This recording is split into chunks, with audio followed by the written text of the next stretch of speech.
ప్రాంతీయ భేదాలు మళ్ళీ ఎందుకు వస్తున్నాయి? ఇప్పుడు రాష్ట్రం సాధించుకుని 12 సంవత్సరాలైనా మళ్ళీ ఇప్పుడు తెర మీదకి ఎందుకు వస్తూ ఉన్నాయి ఇవి? ఎట్లా ప్రాంతీయ భేదాలు లేవు, తెలంగాణకు అయితే లేవు. తెలంగాణ ప్రజలు అప్పుడు దోపిడీ వ్యతిరేకంగా పోరాటం చేశారు. నిజాం ఉన్నప్పుడు దోపిడీ, ఆంధ్ర వచ్చినాక కూడా దోపిడీ, దౌర్జన్య వ్యతిరేకంగా, దమనకాండకు వ్యతిరేకంగా. దమనకాండ ఎవరు చేసి పరిశ్రమలు ఎవరు మూసేశారు? ఆంధ్ర వాళ్ళే కదా. తెలంగాణ పరిశ్రమలు భూములన్నీ కబ్జాలు పెట్టింది వాళ్ళే కదా. ఆఖరి బంజారా హిల్స్లో లంబడోళ్ళు ఉంటే బంజారాలను తరిమేసి ఒక్క బంజారా కూడా లేకుండా చేసింది వాళ్ళే కదా. అందుకని వాళ్ళకి వ్యతిరేకంగా పోరాటం జరిగింది. ఆ పోరాటంలో ఎవరి మీద దౌర్జన్యం చేయలేదు. ఒక్క ఆంధ్ర వాళ్ళ షాప్ మీద రాయబడ్డదా? ఒక ఆంధ్రను కొట్టినరా? ఎవరైనా దౌర్జన్యం చేసినరా? తిట్టడం కూడా లేదు. మా హక్కులు మాకు కావాలన్నారు తప్ప అరే ఆంధ్రలో వెళ్ళిపోయి ఇక్కడ నుంచి అనలే.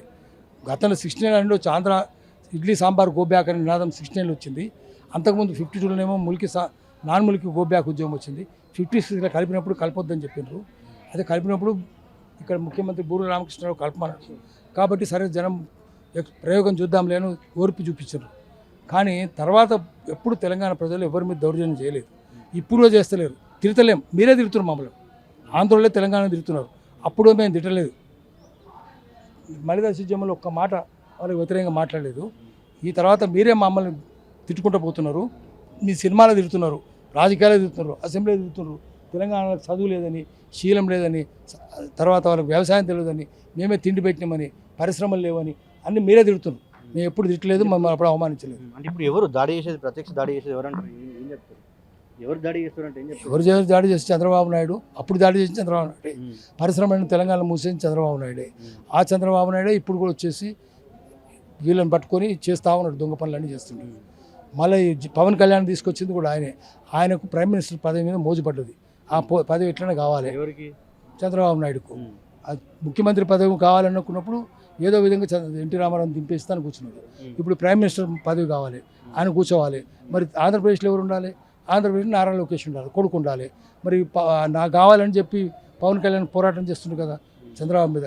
కాబట్టి నువ్వు తెలంగాణకు పో, నువ్వు తెలంగాణ ముఖ్యమంత్రి, నా కొడుకు ఆంధ్రప్రదేశ్ ముఖ్యమంత్రి, నేను ఢిల్లీ ప్రధానమంత్రి. అట్లాంటి కుట్ర కనిపిస్తుంది ఇంట్లో. అందుకని ఆ కుట్ర కోసం పవన్ కళ్యాణ్ పంపిస్తున్నాడు. పవన్ కళ్యాణ్ రెచ్చగొడుతున్నాడు. దాని పవన్ కళ్యాణ్ పరువు కూడా పోతున్నది. పవన్ కళ్యాణ్ పరువు బాను కూడా ఉండొచ్చు, చంద్రబాబు నాయుడు మనసులో ఉండొచ్చు. వీడు నా మీద పోటీ పడుతున్న నా కొడుకు కోసం పోటీకి వస్తున్నాడు, అందుకని పరువు పోవాలి, తెలంగాణలో ఇతను అసహించుకోవాలని కూడా ఏదో కుట్ర ఉండొచ్చు. అతను స్క్రిప్ట్ రాసిస్తుండు, ఆ స్క్రిప్ట్ ఆయన చదువుతున్నాడు, చదివి పరువు పోగొట్టుకుంటుండే. పవన్ కళ్యాణ్ అనేక వ్యాఖ్యలు చేశారు. మీ అయ్యే జాగిర్ అని చెప్పేసి మనం చూస్తున్నాం. ఇవన్నీ దాడులు చేయంగా కూడా ఇప్పుడు ఇక్కడ ఉన్నటువంటి రాష్ట్రంలో ఉన్నటువంటి బీజేపీ నాయకులు ఎందుకు దాన్ని రాజకీయంగా చూసుకుంటున్నారు? ఒక ప్రాంతంగా ఎందుకు చూసుకుంటలేరు అంటారు? అంటే మరి రామచంద్రరావు చూడాలి, అది రామచంద్రరావు చూస్తలేడు. దానికి కారణం మరి ఆయన ఆంధ్ర నుంచి వచ్చిన బయట మనిషి అని చెప్తున్నారు. ఇక్కడ వాళ్ళు కాదు ఆంధ్ర అని చెప్తున్నారు రామచంద్రరావు. కాబట్టి ఆయనకి ఏదైనా తప్పు అనిపించదు. ఆయనకు రఘునందనరావు తెలుసు. రఘునందనరావు రోజుకో పార్టీ, అటు ఉంటాడు, ఇటు ఉంటాడు. కేసీఆర్ అంటే కూడా ప్రేమే ఉంటుంది ఆయనకు. సో ఆయనకేం రాజకీయాల్లో మనిషి కాదు. కొంతకాలం జర్నలిస్టు, ఆ తర్వాత లాయరు, అనేక ఆరోపణలు ఉన్నాయి ఆయనకు. ఆయన ఏం నీతివంతుడు ఏం కాదు ఆయన. కాబట్టి ఆయన అధికారం ఎటుంటే అటు పోతాడు, ఎక్కడ పచ్చకుంటే అక్కడ పోయి మేస్తాడు. ఆయన పశువులే కదా మేసేటి. పవన్ కళ్యాణ్ మొన్న ప్రెస్ మీట్లో మాట్లాడుతూ 2007 సంవత్సరంలో మేము తెలంగాణలో తిరిగినప్పుడు, ఆదిలాబాద్ నక్సల్ ప్రభావిత ప్రాంతంలో మేము తిరిగినప్పుడు ఇప్పుడున్న విమర్శించే నాయకులు ఎవరు కూడా నాకు కనిపించలేదు, ఎవరు రాలేదని చెప్తున్నారు. మరి అసలైన తెలంగాణ ఉద్యమకారులు ఎవరు? పవన్ కళ్యాణ్ లేకుంటే తెలంగాణలో ఉన్న వాళ్ళ అంటే? పవన్ కళ్యాణ్ ఎక్కడ తిరిగిండు? ఎక్కడ తిరగలే. ఆయన ఎక్కడ గీసుకొని అది ఆదిలాబాద్ బొమ్మ పెట్టుకొని తిరిగినట్టుండు. ఆదిలాబాద్లో మేము కదా చేసింది. నక్సల్ ప్రభావిత ప్రాంతాల్లో అసలు ఎవరు కనిపించలేదు, ఎన్నడూ లేరు ఆయన. నక్సల్ ప్రభావిత నేను ఎందుకు ఉంచుతారు? నక్సల్ ప్రభావిత ప్రాంతంలో పోతావా? నీకు దమ్ముందా? ఇప్పుడు నక్సల్ తిరుగుతుంది నువ్వే కదా, చంద్రబాబు నాయుడే కదా, నీ చంద్రబాబు నాయుడే కదా చేసింది. అప్పుడు చంద్రబాబు నాయుడు పంపించిండేమో నిన్ను, మరి అప్పుడు కూడా మన ఏజెంట్ కావచ్చు నువ్వు. కరెక్ట్గా అంటే సమయానుకూలంగా, కాలానుకూలంగా వాళ్ళు ఎట్లా అంటే ఒక శాంతి భద్రతల సమస్య ఉంది ఇక్కడ హైదరాబాద్ లోపట అని చూపించడానికి ఇన్ని ఘనం చేసిరని ఏమో అనిపిస్తుంది. ఎందుకంటే అటు ఎన్టీ రామారావు విగ్రహం పెట్టడం కావచ్చు, తర్వాత కరెక్ట్ జూన్ 2వ తారీఖు పవన్ కళ్యాణ్ గారు ఇక్కడికి రావడం కానీ, ఇక్కడ శాంతి భద్రతల సమస్య ఉంది అని చెప్పి పోలీసులు చెప్పడం కానీ, కాంగ్రెస్ ప్రభుత్వము అక్కడ ఉన్నటువంటి నాయకులు దీనికి కావాలని రెచ్చగొట్టడం కానీ, అంతకుముందు అసలు ఇష్యూ మొదలైనటువంటి సందర్భం వేరు, ఈరోజు కొనసాగుతున్నటువంటి సందర్భం వేరు.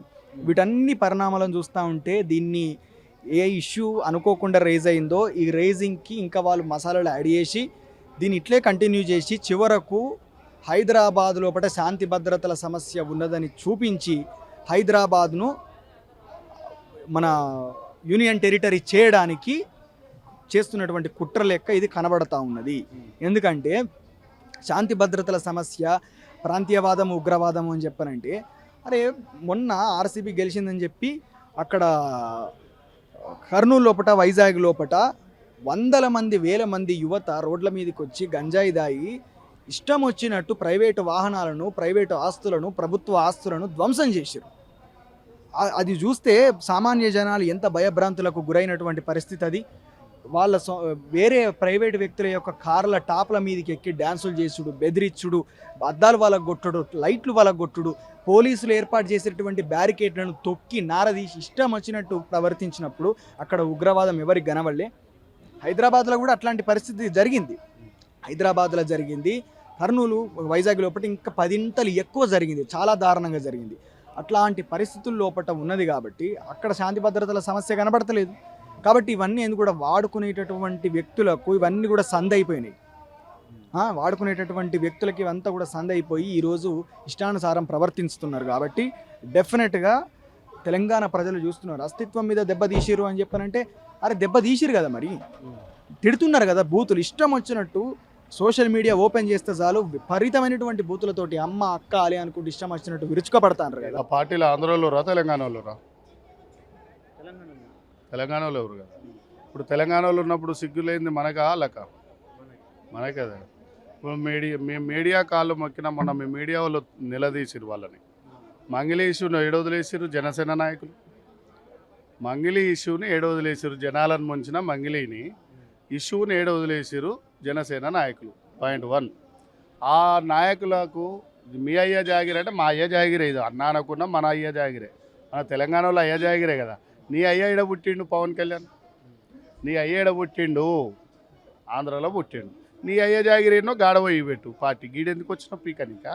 తెలంగాణ మా అయ్య జాగిరి బాజాతిగా చెప్తున్నాం రా భయ్, చెప్తాం బరాబర్ మా అయ్య జాగిరే. మా అయ్య జాగిరి కాబట్టి కానీ తెలంగాణలో మా పార్టీలు ఉంటాయి, మా ప్రాంతీయ పార్టీలు ఉన్నాయి. మేము అవసరమైతే ఇంకా 4 పార్టీలు పెట్టుకుంటాం. నీకేమైనా నొప్పా? లేదు కదా. అంటే అవమానాలు చాలా ఉన్నాయి. అవమానాలకు సపోర్ట్ చేసే సన్నాసులు కూడా మనోళ్ళే. ఆ సన్నాసులను అంతే ఇట్లాంటి కొడుకులు రారు. అంటే ఇప్పుడు ప్రాంతీయ భేదాలు వచ్చినప్పుడు, రాష్ట్ర పరంగా వచ్చినప్పుడు రాష్ట్రంలో ఉన్నటువంటి అన్ని పార్టీలు కానీ ఏకపక్షంగా ఉండాలండి, ఒక దాడి మీద ఉండాలి. ఇప్పుడు మనం నిన్న నుంచి చూస్తున్నాం, బీజేపీ రామచంద్రరావు గారు అనేక విషయాలు చెప్తా ఉన్నారు. అంటే ఆయన అన్నది కరెక్టే అని చెప్పేసి, ఆయన ఆ పదంలో అంటే ఆయన ఉద్దేశంతో అనలేరని చెప్పేసి మాట్లాడుతున్నారు. కో బ్రదర్ పవన్ కళ్యాణ్, కో బ్రదర్ పిఎం నరేంద్ర మోడీని నిలబెట్టిన వాళ్ళు 100% అది ఉంటుంది, ఉంచుకున్నారు. దానికి సమస్య మనది కాదు కదా. ఓకేనా. వాళ్ళ కో బ్రదర్ నరేంద్ర మోడీతో ఉన్నాడుగా పవన్ కళ్యాణ్, కాంగ్రెస్తో లేడు కదా. 100% వాళ్ళు ప్రొటెక్ట్ చేసుకుంటాడు. ఆ ప్రొటెక్ట్ చేసుకునే సన్నాసులకు వాళ్ళకు ఏమన్నా మాత్రమన్నా తెలంగాణ మీద గౌరవం ఉంటే, అదే పవన్ కళ్యాణ్ నీ తీరు మార్చుకో, మా దోస్తు అయినా కూడా అని చెప్పేసి మాట్లాడాలి. అది ఇప్పుడు టీడీపీతో ఉన్నప్పుడు సమైక్య ఆంధ్ర అన్నారు, ఏది మన ఉమ్మడి రాష్ట్రం తెలంగాణ కోసం కొట్లాడేటప్పుడు. ఇక వీళ్ళ కొత్తల గురించి ఏంది మాట్లాడేది మనం, అంతే కదా.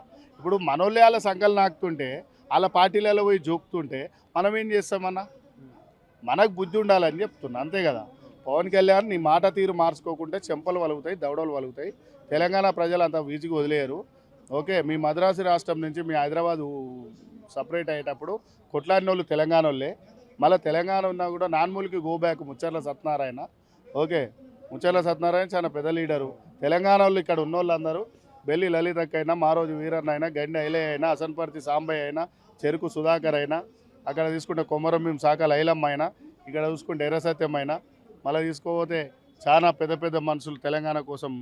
ఇలా మా కేసీఆర్ కూడా ఉన్నాడు కోసం, ఇలా విగ్రహాలు పెట్టమన్నాడు అందరు. ముచ్చర్ల సత్యనారాయణ ఉండు, ఇలా విగ్రహాలు ఆడ పెట్టమను. నువ్వు తెలంగాణ జనసేన తీసుకురా, కేంద్ర గవర్నమెంట్ నుంచి అభివృద్ధి కోసం ఆంధ్రాకు ఫండ్ తీసుకుపోయినావు కదా, ఆ ఫండ్ ఇడికి తీసుకురా. నీ జెండా అప్పుడు ఉండాలన్నా వద్దో నేను మాట్లాడు.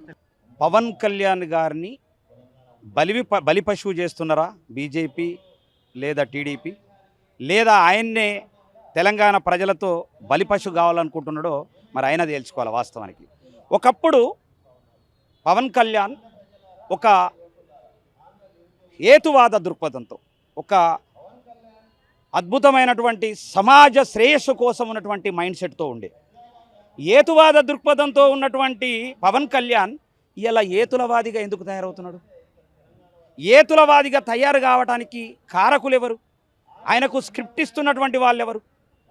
నీకు ఆంధ్రాలో ముఖ్యమంత్రి కావడానికి ప్రయత్నం చేయాలి తప్ప ఇలా కొట్లాడి తెచ్చుకున్నటువంటి తెలంగాణలో తెలంగాణ అస్తిత్వం కోసం పోరాటం చేసినటువంటి తెలంగాణ ప్రజల మీద నువ్వు ఆల్రెడీ ఎక్కుపెట్టడము, తెలంగాణ ప్రజల మీద నువ్వు ఆల్రెడీ యుద్ధం చేయడం అనేటటువంటిది నీకు సరిపోయినటువంటి విషయం. వాస్తవానికి ఈ పవన్ కళ్యాణ్ నీకెంత ఆలోచన తెలంగాణ మీద ప్రేమ ఉన్నదో, ఆ తెలంగాణ మీద ప్రేమ ఉంటే తెలంగాణ వ్యవస్థకు నువ్వు ఏమైనా సాయం చేయి. తెలంగాణ కోసము నువ్వు విద్యా వ్యవస్థ మీద, ఆరోగ్య వ్యవస్థ మీద కొట్లాడు ప్రభుత్వంతో. బరాబర్ ఇక్కడ రాజకీయం చేస్తాం, బరాబర్ ఇక్కడ పోటీ చేస్తాము అని చెప్పి తెలంగాణ అంటున్నారు. పీపుల్, తెలంగాణ ప్రజలు ఎలాంటి వాళ్ళు అంటే ఉద్యమ నేపథ్యం. అందుకే నేను చాలా సందర్భాలు చెప్పాను, ఈ కిందటి నుండి వేదనాయి బతుకు ఇంకెంత కాలం ఉంటుందో, తెలంగాణ బతుకెంత భారమయ్యిందో, రాజుల కాలాన నైజాము పాలన బతుకంత రంపపు కోత, అయ్యో రజకారు గూండాల చేత, పటేన్లు పటువార్లు పల్లె గుప్పెటబట్టి ఎట్టి మనుషుల చేసినారో, మమ్ములను బానిసలుగా చూసినారో, ఏండ్ల కిందటి నుండి వేదనాయి బతుకు ఇంకెంత కాలం ఉంటుందో, తెలంగాణ బతుకెంత భారమైందో, చదువు పక్కన పెట్టి సత్తువడ్డా బతుకు ఎల్లలోకము చాటిన్రో, విద్యార్థి వీరులై ఎగిసిన్రో, ఉద్యమ పురిటిల్లు చరితల్లో కీర్తిల్లు సాహసాల దారులేగా, తెలంగాణ పొడుగుత పోరాటమే ఇయ్యల్ల పోరాటం చేసి తెచ్చుకున్నటువంటి తెలంగాణ. ఇయ్యల్ల ఏం చేసినాము, ఆ పోరాటాన్ని ఆ దొరలు, ఆ భూస్వాములను ధ్వంసం చేయటానికి మేము ఆల్రెడీ పోరాటం చేసినటువంటి పరిస్థితి ఉన్నది. ఇలా నిప్పులు జరిగే తుపాకీ రవ్వల గుప్పెటబట్టి నలిపేసినాం, నెత్తురు జిమ్మే దారుల్లో విత్తనాలమై మొలకెత్తినాం. మరి ఇంత పెద్ద ఉద్యమం చేసి మేము తెలంగాణ తెచ్చుకుంటే మీరు వచ్చి సింపుల్గా మేము ముఖ్యమంత్రి అవుతాం, మేము ఆ మంత్రి అవుతాం, ఈ మంత్రి అవుతాం. నువ్వు ఏ మంత్రి కాలేవు, మంత్రసాని పనిచేసే పరిస్థితి ఉంటుంది ఇక్కడ. కేవలం డెలివర్లు చేయాలా, మంత్రసాని అంటాం మేము, మంత్రసాని చేసే పరిస్థితి వస్తుంది. మంత్రి కాదు, ఆ ఉన్నది పోతుందాడా ఊడిపోతుంది.